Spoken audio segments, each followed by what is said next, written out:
Ήταν κατοχή, 42, 3 Μαρτίου συγκεκριμένα, άρχισε το πρώτο γύρισμα της Φωνής της Καρδιάς.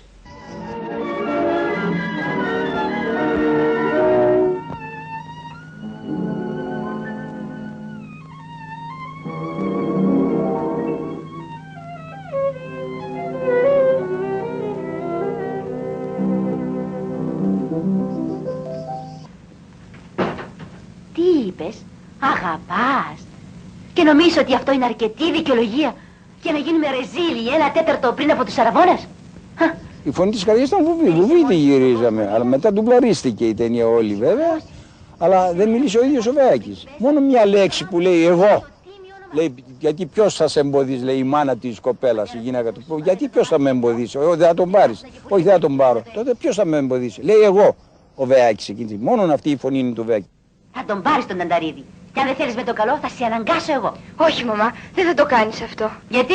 Ποιος θα με εμποδίσει? Εγώ. Καλησπέρα, κυρία.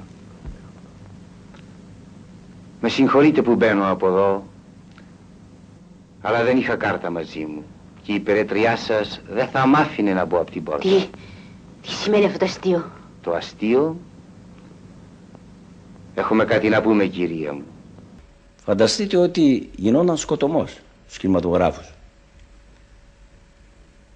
Και όταν έγινε η πρεμιέρα, βέβαια παρουσιαστήκαν όλοι οι ηθοποιοί και τα λοιπά, την ώρα της εξόδου για να φύγουνε, έπρεπε εγώ να πάρω, είχα αγκαζάρει ένα αυτοκίνητο, ένα ταξί, να πάρω την Γκέτη πάνω, το Βεάκι, για να τους πάω στα σπίτια τους.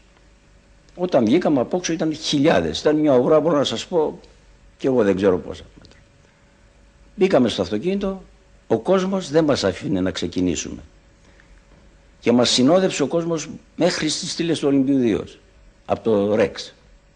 Πολύς κόσμος. Και λέω για μια στιγμή στον κύριο Βεάκη, λέω κύριε Βεάκη, είδατε δόξα μου, τέτοια δόξα? Μου λέει παιδί μου, εγώ αυτή τη δόξα την έχω δει πολλές φορές, πάρα πολλές φορές. Αυτό είναι, λέει, για σας τους νέους. Για ποια πράξη της ζωής σου μπορείς να είσαι περήφανη? Για το πώς μου φέρθηκες μήπως?